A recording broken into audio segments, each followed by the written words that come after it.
Hello students, your welcome. Rajasthan के colleges और universities में आनंदम 2020-21 से स्टार्ट होने वाला एक कंपलसरी सब्जेक्ट है, जिसके बारे में स्टूडेंट्स में बहुत क्यूरियोसिटी है और काफ़ी डिस्कशंस होते हैं। इसलिए इस आनंदम कंपलसरी सब्जेक्ट पर मैंने यह वीडियो लेक्चर आपके लिए बनाया है। Dear students, Anandam joy of giving, देने का आनंद, इस कॉन्सेप्ट पर आधारित है। यह है एन एक्सरसाइज इन ट्रस्टीशिप, अर्थात गतिविधि आधारित पाठ्यक्रम है। इसमें आपके लिए न तो कोई बुक्स होगी, न कोई पढ़ना होगा, न ही एग्जाम देनी होगी, और आपके लिए मार्क्स जरूर मिलेंगे और आपकी परसेंटेज में जुड़ेंगे। इसलिए बहुत ही इम्पोर्टेंट टॉपिक है यह है आनंदम, इस वीडियो लेक्चर में आपको समझने के लिए। तो इसे बहुत ही ध्यान से देखिए, आनंदम आखिर क्या है, इसका क्या उद्देश्य है।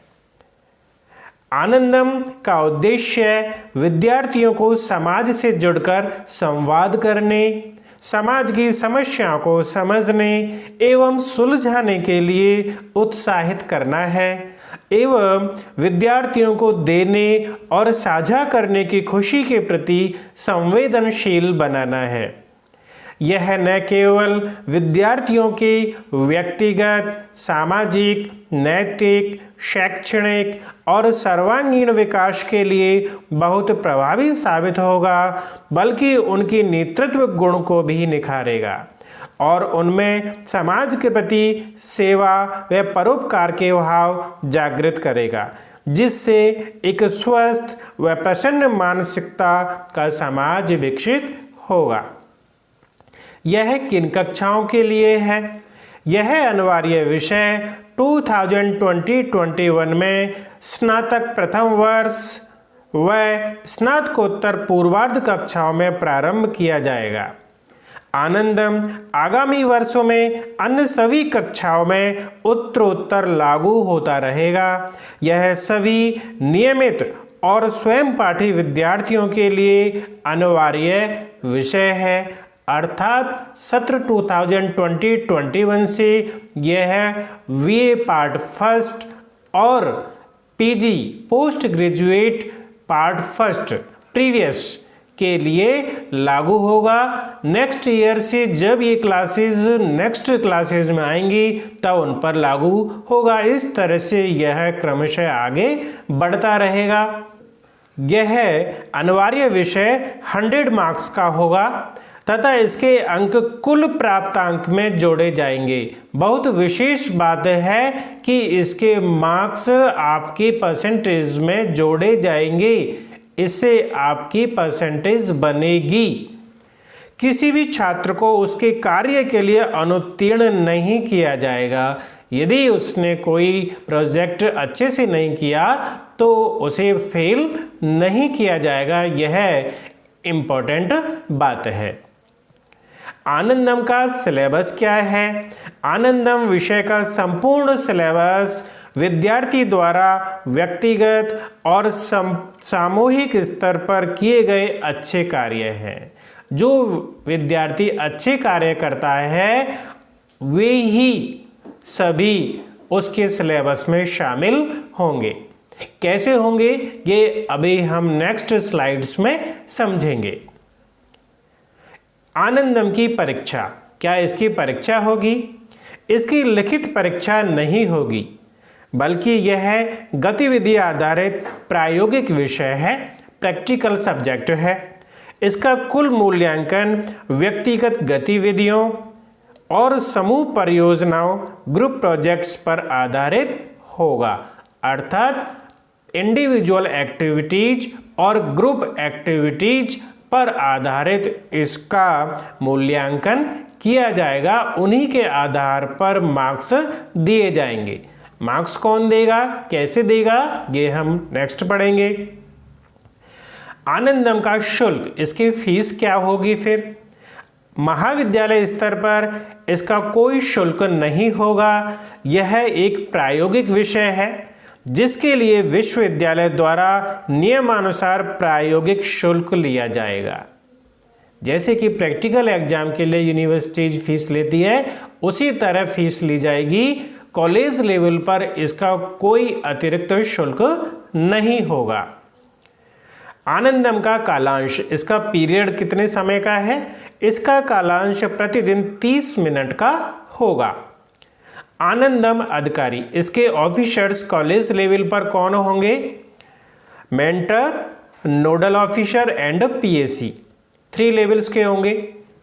महाविद्यालय स्तर पर फैकल्टी सदस्यों में से अर्थात जो प्रोफेसर से हैं उनमें से ही एक मेंटर दैट इज परामर्शदाता नियुक्त किया जाएगा, एक नोडल अधिकारी जो कि कोई वरिष्ठतम प्रोफेसर होंगे, और एक प्रोजेक्ट मूल्यांकन समिति होगी जो कम से कम 2 फैकल्टी मेंबर्स की होगी, ज़्यादा भी हो सकते हैं, जो कि विद्यार्थियों द्वारा सबमिट किए गए प्रोजेक्ट्स का मूल्यांकन करेगी और उनको अवार्ड्स देगी, उनको मार्क्स देगी।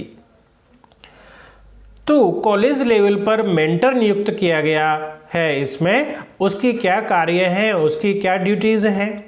आनंदम विषय और उससे संबंधित गतिविधियों के बारे में जानकारी दें। छात्रों को प्रतिदिन अच्छा कार्य करने के लिए प्रेरित करें और नोट भी करें कि उनको क्या अच्छा कार्य दिया गया है। नियमित प्रेरणादायक संदेश विद्यार्थियों से साझा करें। विद्यार्थियों को सामूहिक सेवा की परियोजना के बारे में सूचना दें जो कि उन्हें 8 से 10 के समूह में पूरी करनी है। विद्यार्थियों द्वारा की गई गतिविधियों की फोटो व वीडियो लेने और राजकीय अराजकीय संस्था में किए गए कार्य का प्रमाण पत्र लेने का निर्देश दें। अर्थात विद्यार्थियों ने क्या एक्टिविटीज़ की हैं, यदि उन्होंने किसी गवर्नमेंट संस्था में जाकर एक्टिविटी की है तो वहाँ से सर्टिफिकेट ले लें, या कोई एनजीओ या प्राइवेट संस्था में कार्य किया है तो वहाँ से भी सर्टिफिकेट ले लें। इसके अलावा जो भी उन्होंने एक्टिविटीज़ की हैं उनके फ़ोटोज़ और वीडियोज़ भी अपने साथ रखें, वे उनकी एक्टिविटीज़ के सही प्रमाण हैं। उनके बिना उनका एवेल्यूएशन, उनका असेसमेंट सही नहीं होगा और मार्क्स पूरी तरह से उनको नहीं मिल पाएंगे। इसलिए सर्टिफिकेट्स, फ़ोटोज़, वीडियोज़ बहुत इम्पोर्टेंट हैं, ये उन्हें रखने हैं। विद्यार्थियों को सिनॉप्सिस एवं रिपोर्ट का प्रारूप साझा करें। अर्थात मेंटर को बताना है कि किस तरह से स्टूडेंट्स को अपनी सिनॉप्सिस बनानी है और उनको किस तरह से अपनी प्रोजेक्ट रिपोर्ट कंप्लीट करनी है, ये गाइडेंस मेंटर देंगे। कॉलेज के नोडल अधिकारी को समूह गतिविधियों की एक मासिक रिपोर्ट प्रस्तुत करेंगे। अर्थात जो मेंटर हैं कॉलेज के, वे कॉलेज में क्या एक्टिविटीज़ हुई 1 माह में, उन सभी का डेटा नोडल ऑफिसर कॉलेज के हैं उनको सबमिट कर देंगे, जिससे वह नोडल ऑफिसर कॉलेज के आयुक्तालय के नोडल अधिकारी के साथ साझा कर देंगे। इस तरह से मेंटर के कार्य हैं। इसमें आनंदम दिवस भी मनाया जाएगा। ये क्या है? आनंदम दिवस वह दिवस है जो हर महीने के अंतिम सप्ताह में मनाया जाएगा। इस दिन सभी छात्र समूह अपनी परियोजनाओं की प्रगति पोस्टर इत्यादि के माध्यम से प्रदर्शित करेंगे और देने की खुशी के अपने अनुभव को साझा करेंगे। नेक्स्ट पॉइंट है विद्यार्थियों की गतिविधियां। ये 2 प्रकार की हैं। फर्स्ट, इंडिविजुअल एक्टिविटीज अर्थात व्यक्तिगत गतिविधियां, and second is group activities, समूह गतिविधियां। ये दोनों तरह की एक्टिविटीज स्टूडेंट्स को करनी है। इनमें क्या होगा, यही इम्पोर्टेंट है। देखिए, सबसे पहले लेते हैं व्यक्तिगत गतिविधियां। विद्यार्थी द्वारा प्रतिदिन समाज हित या परोपकार के लिए कुछ अच्छा कार्य करना है। प्रत्येक विद्यार्थी को एक दैनिक डायरी रखनी होगी जिसमें वह अपने द्वारा किए गए दैनिक अच्छे कार्य को रिकॉर्ड करेगा। तथा समूह प्रोजेक्ट रिपोर्ट के साथ इसे मेंटर के पास जमा करवाना होगा। व्यक्तिगत गतिविधि डायरी के बिना नियमित विद्यार्थियों की समूह प्रोजेक्ट रिपोर्ट स्वीकार नहीं की जाएगी एवं उनका मूल्यांकन नहीं होगा। अर्थात उसकी इंडिविजुअल एक्टिविटीज़ बहुत इम्पोर्टेंट हैं। डेली उसे जो भी एक्टिविटीज़ की हैं वह डायरी में नोट करेगा, वह डायरी मेंटर के पास जमा कराएगा, तभी उसका प्रोजेक्ट जमा किया जाएगा। यदि नहीं किया तो प्रोजेक्ट जमा नहीं किया जाएगा और उसको अवार्ड्स नहीं मिलेंगे। जहाँ तक स्वयं पाठी स्टूडेंट यानी प्राइवेट स्टूडेंट्स का सवाल है, उनको डायरी बनाना और जमा करवाना आवश्यक नहीं है। उन्हें केवल प्रोजेक्ट रिपोर्ट ही बनानी है और बनाकर जब मेंटर उन्हें टाइम दें उस समय कॉलेज में जाकर जमा करवानी है। अब प्रश्न आता है कि व्यक्तिगत गतिविधियां कौन सी हैं। तो व्यक्तिगत गतिविधियों में कुछ सजेशंस दिए गए हैं। फर्स्ट इज सेव इलेक्ट्रिसिटी, बिजली बचाओ।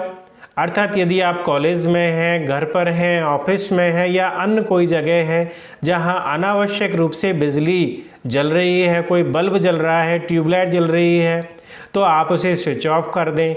या किसी अन्य व्यक्ति ने जला रखी है तो उनको स्विच ऑफ करने के लिए कहें, उनको लाइट या बिजली इलेक्ट्रिसिटी का दुरुपयोग करने से रोकें। यह समाज हित का काम है और जिस दिन आपने किया है उसे डायरी में नोट कर लें। इसी तरह से सेव वाटर, कहीं नल से पानी बह रहा है, कहीं व्यर्थ में कोई पानी फैला रहे हैं, उनको आप रोकें। यह समाज सेवा का कार्य है। डिस्करेज बर्निंग प्लास्टिक, कुछ लोग प्लास्टिक को इकट्ठा करके रोड पर या अन्य जगह पर जलाते हैं जिससे कि पॉल्यूशन होता है और ये ह्यूमैनिटी के लिए बहुत ही हार्मफुल है। इसलिए आप लोगों को ऐसा करने से रोकें, उनको हतोत्साहित करें और इस तरह से आप समाज सेवा के कार्य से जुड़ें और अन्य लोगों को जोड़ें और इसको अपनी डायरी में नोट कर लें। यह भी आपकी इंडिविजुअल एक्टिविटी है। Next is help the poor और नीडी, कोई गरीब या ज़रूरतमंद है उसकी आप मदद करें। यदि उसे किसी भी तरह की आवश्यकता है जो आप कर सकते हैं वह पूरी करें और दूसरे लोगों में इसी तरह का सेवा भाव जागृत करें। स्टॉप क्रूअल्टी टू एनिमल्स, पशुओं के प्रति जो क्रूरता का व्यवहार किया जाता है, उनको मारा जाता है, पीटा जाता है या उनको कैद किया जाता है, घरों में रखा जाता है, ऐसी क्रूअल्टी पशुओं के प्रति जो की जाती है उसे आप ना करें और दूसरों को भी ना करने की प्रेरणा दें और इस तरह से आप पशुओं के प्रति एक सद्भाव रखें, उनके प्रति अच्छा व्यवहार करें।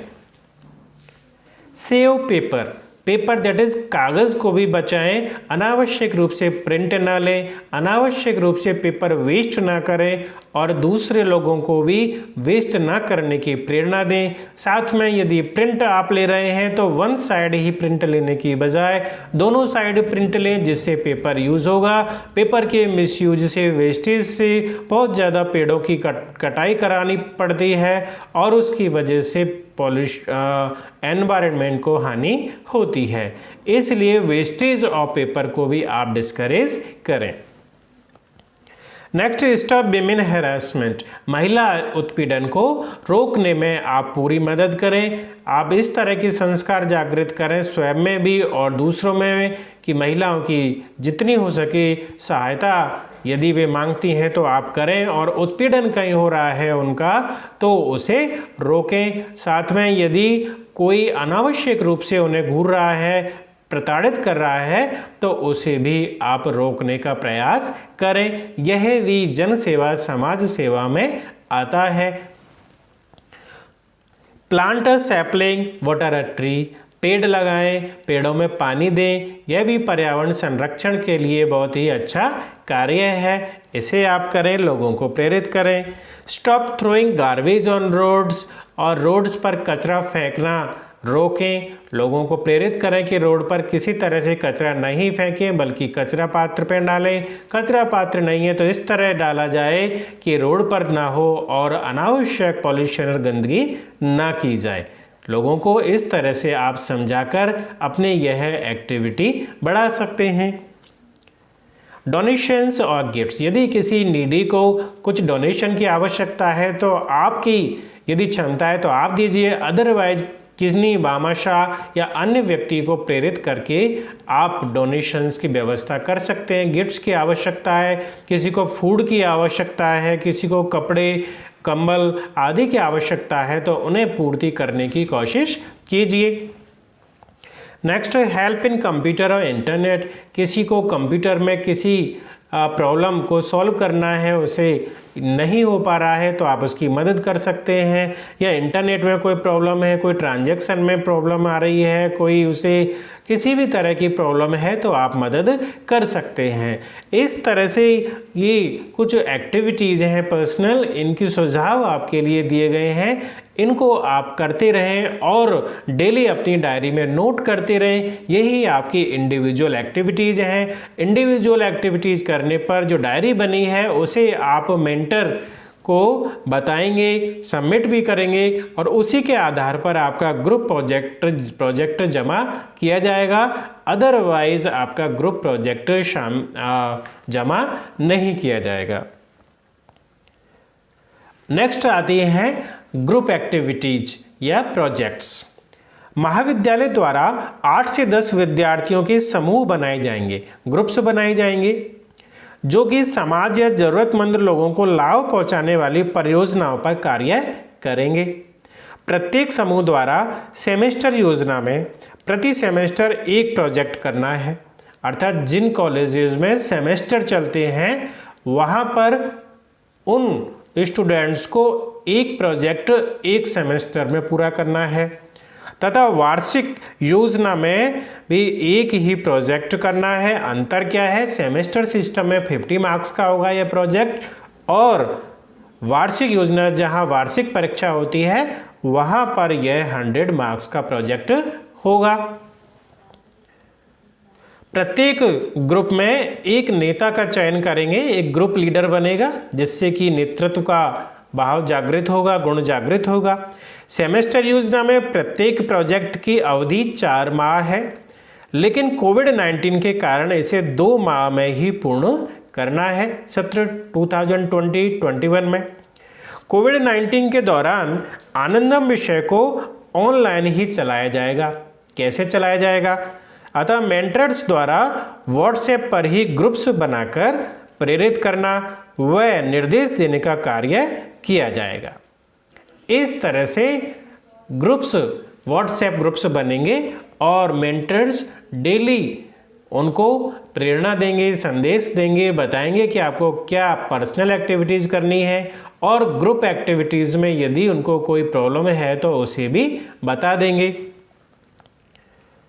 ग्रुप एक्टिविटीज़ कौन सी हैं, क्या क्या सजेशंस हैं इसमें? तो मेंटर सभी ग्रुप्स बनाकर उनको टॉपिक्स दे देंगे कि आपको इस टॉपिक पर कार्य करना है। तो ऐसे कौन कौन से टॉपिक्स हो सकते हैं, देखिए। फर्स्ट, बिजली पानी के संरक्षण हेतु चिन्हित क्षेत्र, कॉलोनी, ऑफिस में कोई भी एरिया या कोई कॉलोनी या ऑफिस आप डिसाइड कर लेंगे कि वहाँ हमें कार्य करना है। उसमें नारे, पोस्टर के माध्यम से जागरूकता बढ़ाने वाले कार्यक्रम एवं अभियान करने हैं। यह काफ़ी लंबा प्रोजेक्ट है। कचरा निस्तारण के बारे में लोगों को प्रशिक्षित करने के लिए एक क्षेत्र कॉलोनी कार्यालय को अपना सकते हैं। घायल और बीमार गायों जानवरों की देखभाल हेतु योजना है। पानी, बिजली, कचरा निस्तारण, सड़कों, प्रदूषण के मुद्दों को सुधारने के लिए एक क्षेत्र या कॉलोनी को अपना लेना। पुस्तक, भोजन, कपड़े, मोबाइल उपकरण इत्यादि का बैंक बनाकर संकलित सामग्री को जरूरतमंदों को वितरित करना। पेड़ों की अनधिकृत कटाई की निगरानी से संबंधित योजना कार्य। वृक्षारोपण एवं वनीकरण कार्यक्रमों से जुड़ना। स्थानीय विरासत स्थलों एवं पर्यटक स्थलों के जीर्णोद्धार एवं पर्यटन मानचित्रों पर उनका प्रचार प्रसार करना, अस्पतालों के साथ समन्वय कर गरीब इलाकों के बच्चों महिलाओं की चिकित्सा जांच शिविरों पर अस्पतालों के साथ समन्वय कर गरीब इलाकों के बच्चों महिलाओं की चिकित्सा जांच शिविरों का आयोजन करना, ड्रग एल्कोहल नशा मुक्ति सहायता समूह बनाकर लोगों को प्रेरित करना, किशोर जेलों और नारीशालाओं में व्यावसायिक कौशल प्रशिक्षण कार्यक्रम करना, श्रमिकों घर की कामवाली की सहायता के लिए छोटे पैमाने के ऋणों के लिए सहकारी समितियों का गठन करना, महिलाओं बच्चों वृद्धों के उत्पीड़न की निगरानी और समाधान के कार्य, बुनाई रंगाई मांडना लोकगीत पांडुलिपियों जैसे स्थानीय कला रूपों को पुनर्स्थापित करने और प्रचार प्रसार करने के लिए समूह का गठन करना, सामूहिक योग ध्यान के लिए विशिष्ट समूह के प्रशिक्षण कार्यक्रम आयोजित करना, बावड़ियों कुओं एवं अन्य जल स्रोतों के जीर्णोद्धार के लिए समूह का गठन करना, वर्षा जल सौर ऊर्जा संरक्षण के लिए लोगों को प्रेरित कर जानकारी देना, स्थानीय लोगों के लिए सार्वजनिक उद्यान पार्क आदि के रखरखाव के कार्य करना, कंप्यूटर प्रोग्रामिंग और ऐप्स के बारे में युवाओं को प्रशिक्षित करना, अपने इलाकों में बालिकाओं के सर्वांगीण विकास और सशक्तिकरण के लिए बेटी बचाओ बेटी पढ़ाओ एवं अन्य सरकारी योजनाओं में भागीदारी करना। इस तरह के कार्य परियोजनाएं ग्रुप एक्टिविटीज में शामिल होंगे। इनमें से किसी एक टॉपिक को एक ग्रुप को दे दिया जाएगा और वह किसी क्षेत्र विशेष में उस पर अपनी परियोजना पर कार्य करेंगे। लेकिन एक टॉपिक सेम एरिया में सेम क्षेत्र में नहीं होगा, इसलिए अलग अलग ग्रुप्स के एरियाज अलग अलग होंगे। टॉपिक सेम हो सकते हैं लेकिन एरिया सेम नहीं हो सकते। समूह गतिविधियों का मूल्यांकन कैसे हुआ, कैसे स्टूडेंट्स को अवार्ड्स मिलेंगे मार्क्स मिलेंगे, इसका क्या कैसे निर्धारण होना है। तो देखिए आपको जैसे बताया गया था यदि एक सेमेस्टर है तो उसमें एक प्रोजेक्ट होगा और वह 50 मार्क्स का है। लेकिन यदि एनुअल सिस्टम में वार्षिक परीक्षा होती है तो उसकी एक परियोजना 100 मार्क्स की होगी। अब इसमें कैसी मार्क्स डिवीज़न है। फर्स्ट मेंटर को प्रस्तुत दैनिक डायरी, जो दैनिक डायरी दी जाएगी वह सेमेस्टर सिस्टम में 5 मार्क्स की है और वार्षिक सिस्टम में पद्धति में 10 मार्क्स की है। परियोजना की जो रूपरेखा बनाएंगे आप वह सेमेस्टर सिस्टम में 10 मार्क्स की है और एनुअल सिस्टम में 20 मार्क्स की है। आनंदम दिवस पर उपस्थिति व भागीदारी अटेंडेंस जो है आपकी आनंदम डे की वह सेमेस्टर सिस्टम में 10 मार्क्स की है और एनुअल सिस्टम में 20 मार्क्स की है। लास्टली परियोजना एवं उसकी रिपोर्ट प्रोजेक्ट रिपोर्ट मूल्यांकन के लिए किस तरह होगी। सेमेस्टर सिस्टम में प्रोजेक्ट आपका 25 मार्क्स का और एनुअल सिस्टम में 50 मार्क्स का होगा। इस तरह से आपकी सेमेस्टर सिस्टम के मार्क्स 50 हुए और एनुअल सिस्टम के 100। अब प्रश्न आता है कि प्रोजेक्ट जो 50 मार्क्स का है उसमें क्या डिवीज़न है। तो देखिए फर्स्ट छात्र समूह द्वारा अपनाए गए प्रोजेक्ट की गतिविधियां के वीडियो फोटो जो आप प्रस्तुत करेंगे वे 10 मार्क्स के हैं। सामाजिक गतिविधियों में छात्रों का योगदान एवं सहभागिता क्या रही है वे आप लिख कर देंगे, वो 10 मार्क्स की है। समस्याओं को निस्तारण चुनौतीपूर्ण मसलों पर कार्य और रचनात्मकता कैसी रही है आपके ग्रुप की, उसके मार्क्स 30 हैं। इस तरह से प्रोजेक्ट रिपोर्ट के 50 मार्क्स होंगे। तो आपने जाना कि इनका मूल्यांकन कैसे किया जाएगा। ये सभी स्टूडेंट्स अपनी प्रोजेक्ट और डायरी है इसे ऑफलाइन अपने कॉलेज में जब समय दिया जाएगा तब जमा कराएंगे, जिसमें हार्ड कॉपी और सॉफ्ट कॉपी दोनों प्रस्तुत करनी है। उनके आधार पर पीएससी दैट इज़ कॉलेज की असेसमेंट प्रोजेक्ट असेसमेंट कमेटी उसका मूल्यांकन करेगी और उसके आधार पर अवार्ड्स देगी, जिसकी सूचना नेक्स्ट हायर लेवल पर दी जाएगी नोडल ऑफिसर द्वारा। आनंदम प्रोजेक्ट रिपोर्ट प्रारूप, ये आपके लिए कुछ प्रारूप दिए गए हैं।